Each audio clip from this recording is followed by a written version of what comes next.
নমস্কার, আপনারা দেখছেন খবরের বিবর্তন। খবরের বিবর্তনে আপনাদের সবাইকে জানাই স্বাগত। আসন্ন বিধানসভা নির্বাচনে দক্ষিণ কলকাতার ভবানীপুর কেন্দ্রে ঘিরে রাজ্যের তুমুল রাজনৈতিক চর্চা চলছে। এই কেন্দ্রে মুখ্যমন্ত্রী মমতা বন্দ্যোপাধ্যায়ের বিরুদ্ধে প্রার্থী হয়েছেন বিরোধী দলনেতা শুভেন্দু অধিকারী। এই লড়াই শুধু দুই শীর্ষ নেতার মধ্যে সীমাবদ্ধ নয়, এর সঙ্গে জড়িয়ে রয়েছে অধিকারী পরিবারের আবেগ ও রাজনৈতিক গুরুত্ব।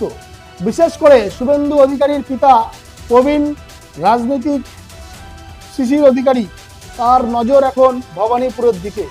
88 বছর বয়সেও শিশির অধিকারীর রাজনৈতিক আগ্রহ ও সক্রিয়তা যথেষ্ট চোখে পড়ার মতন। তিনি জানিয়েছেন, পূর্ব মেদিনীপুর জেলার 16টি আসনেই ভোট গ্রহণ 23শে এপ্রিল শেষ হওয়ার পর থেকেই তিনি পুরোপুরি ভবানীপুরে প্রচারে মন দেবেন।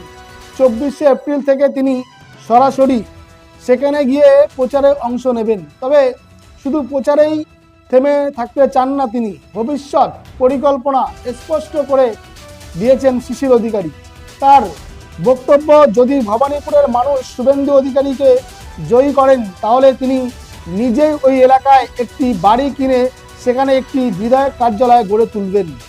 শুধু তাই নয়, তিনি নিজে সেখান থেকে সাধারণ মানুষের পরিষেবার কাজ করবেন বলেও জানিয়েছেন।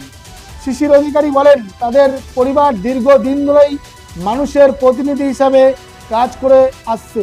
সেই অভিজ্ঞতা কাজে লাগিয়ে ভবানীপুরের বাসিন্দাদের আরও ভালো পরিষেবা দেওয়ার লক্ষ্যেই এই পরিকল্পনা।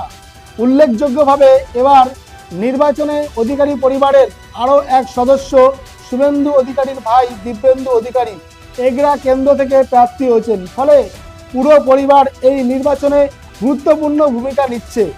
শিশির অধিকারীর লক্ষ্য শুধু ভবানীপুর বা নন্দীগ্রাম নয়, পূর্ব মেদিনীপুর জেলার সবকটি আসনে জয় নিশ্চিত করা। বয়সের ভার সত্ত্বেও তার প্রচারের উদ্যম কমেনি। প্রতিদিন প্রায় 180 থেকে 200 কিলোমিটার পথ পাড়ি দিয়ে তিনি বিভিন্ন এলাকায় প্রচার চালাচ্ছেন এবং মানুষের সঙ্গে যোগাযোগ রাখছেন। সব মিলিয়ে ভবানীপুর কেন্দ্রকে ঘিরে রাজনৈতিক উত্তাপ যত বাড়ছে ততই স্পষ্ট হচ্ছে, এই লড়াই শুধু একটি আসনের নয়, বরং রাজ্যের রাজনৈতিক ভবিষ্যতের দিক নির্দেশও অনেকটাই নির্ধারণ করতে পারে। আজ এ পর্যন্ত। ভালো থাকবেন, সুস্থ থাকবেন। নমস্কার।